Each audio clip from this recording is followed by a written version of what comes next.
Hello নমস্কার এবং welcome বন্ধুরা। খাকি দ্য বেঙ্গল চ্যাপ্টার নেটফ্লিক্সে কিন্তু একদম ঝড় তুলে দিয়েছে।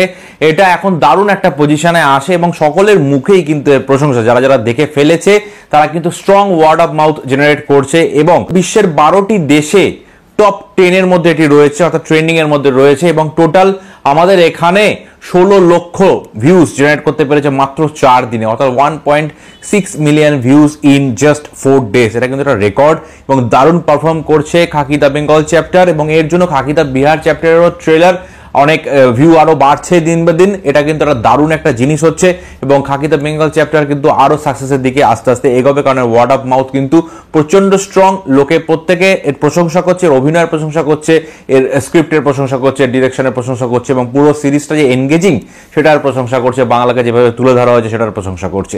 পরে যেটা নিয়ে কথা বলবো সেটা হচ্ছে ঋত্বিক রোশনকে একটা বিশাল বড় একটা আপডেট। সেটা হচ্ছে ক্রিস 4 নিয়ে তো অনেকদিন ধরে অনেক গুঞ্জন চলছিল। ক্রিস 4-এ কিন্তু রাকেশ রোশন ডিরেক্ট করবেন না, এখানে ডিরেক্ট করার কথা ছিল মাঝখানে সিদ্ধার্থ আনন্দের, কিন্তু এখন সিদ্ধার্থ আনন্দ ডিরেক্ট করবেন না। মাঝখানে একটা কথা বলে রাখি, সেটা হচ্ছে এই সিনেমা নর্মালি কিন্তু রাকেশ রোশনের যে প্রোডাকশন হাউস ফিল্মক্রাফট তারাই কিন্তু এটা প্রডিউস করে থাকে, কিন্তু এবার রাকেশ রোশন প্লাস ইয়াশ রাজ ফিল্মস অর্থাৎ আদিত্য চোপড়া এরা দুজনে মিলে কিন্তু এটা প্রডিউস করছে। এটা বিশাল বড় খবর। ইয়াশ রাজ ফিল্মসও কিন্তু ক্রিস ফ্র্যাঞ্চাইজির মধ্যে ঢুকে পড়লো, নিশ্চয়ই কিছু পোটেনশিয়াল দেখেছে বড় সড়ো কিছু, তাই ক্রিস 4-এ তারা ঢুকে পড়েছে।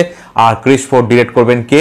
রাকেশ রোশন না, সিদ্ধার্থ আনন্দ না, একদমই নয়। ক্রিস 4 ডিরেক্ট করবেন for the first time, director হবেন ঋত্বিক রোশন। ঋত্বিক রোশন নিজে ক্রিস 4 ডিরেক্ট করবেন এবং এতে কিন্তু রাকেশ রোশন ভীষণ হ্যাপি, কারণ তিনিও চাইছিলেন নতুন জেনারেশনের কেউ একটা ডিরেক্ট করুক। ঋত্বিক রোশনে কিন্তু ডিরেক্ট করবেন ক্রিস 4 এবং ব্যাপারটা খুবই এক্সাইটিং হবে। সো বন্ধুরা, এই দুটো আপডেট আপনাদের কেমন লাগলো অবশ্যই জানাবেন। ভিডিওটি ভালো লাগলে চ্যানেলটি সাবস্ক্রাইব করে পাশে থাকবেন। দেখা হবে নেক্সট ভিডিওতে। বাই।